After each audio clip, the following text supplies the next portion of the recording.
The cry of Mother Nature. Once upon a time, nestled between green hills and fertile farmlands, was the beautiful village of Assamdui. Life there was peaceful and joyful. The rivers flowed with crystal clear water, the trees danced to the rhythm of the morning breeze, and birds filled the air with sweet songs. Children laughed and played in open fields, farmers returned home with baskets full of harvest, and market women proudly displayed fresh produce grown from rich, healthy soil. The people lived in harmony with Mother Nature, and she rewarded them with peace, health, and abundance. But as time passed, things began to change. The community became dirty. Slowly, the people of Assamdui grew careless. They stopped using dustbins and began throwing waste anywhere they liked. Black plastic bags littered the once clean streets.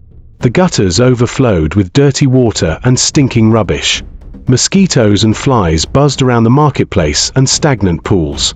And the river, once the pride of the village, became brown and lifeless. The fertile lands grew dry. The plants withered. The air lost its freshness. Mother Nature was no longer pleased. Some people warned others to stop littering, but their voices were ignored. No one listened. The people fell sick.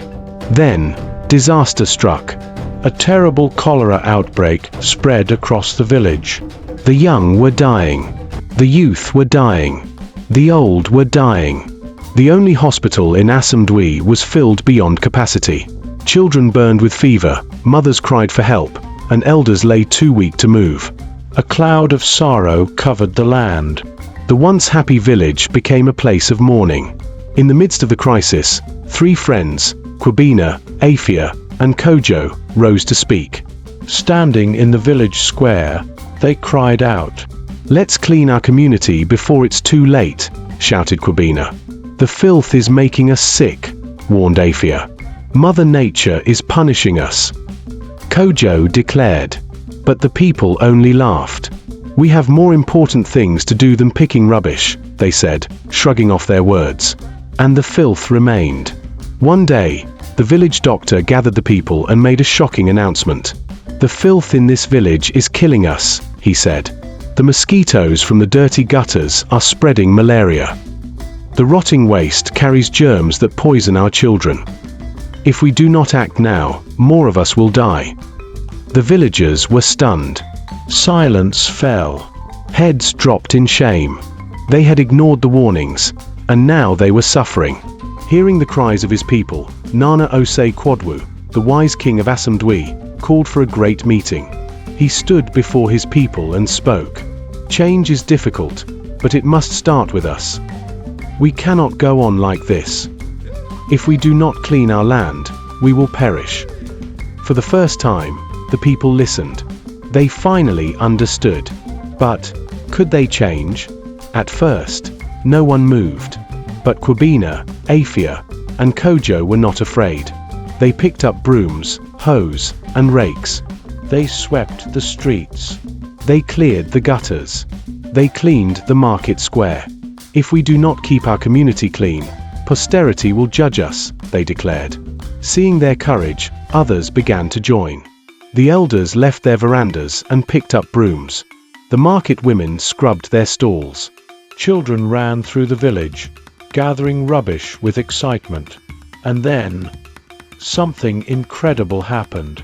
The king himself, Nana Osei Kwadwu, walked out of the palace with a broom in hand. He swept the courtyard, inspiring all. A king cleaning? The people were amazed. With renewed energy, the entire village worked together. The gutters were cleared. The rubbish was gathered, sorted, and either burned or recycled. New bins were placed at vantage points across the community, so no one would have an excuse to litter again. And as the sun set on their efforts, something beautiful happened. The air became fresh once more. The trees stood tall again. The river began to flow clearly, as if smiling back at the people. The birds returned, singing melodies of joy. The sickness disappeared. The mourning stopped. The village became peaceful again. Assamdui was alive once again. The waters became clean. Birds returned to singing their beautiful songs. The farms were restored. Farmers had bountiful harvest. Assamdui was brought back to life. At a special gathering in the village square, the king stood with Kwabena, Afia, and Kojo by his side. From this day forward, the king said, we will never take our environment for granted again. Children were taught in school the value of cleanliness, and waste bins were kept in every corner of the village, reminding all that the power to protect the environment lies in their hands. The three friends were hailed as heroes, not for their strength, but for their courage to speak truth and act when no one else would. If we do not take care of our environment, Mother Nature will punish us. Moral lesson. But when we respect and care for her, she rewards us with health, peace, and abundance.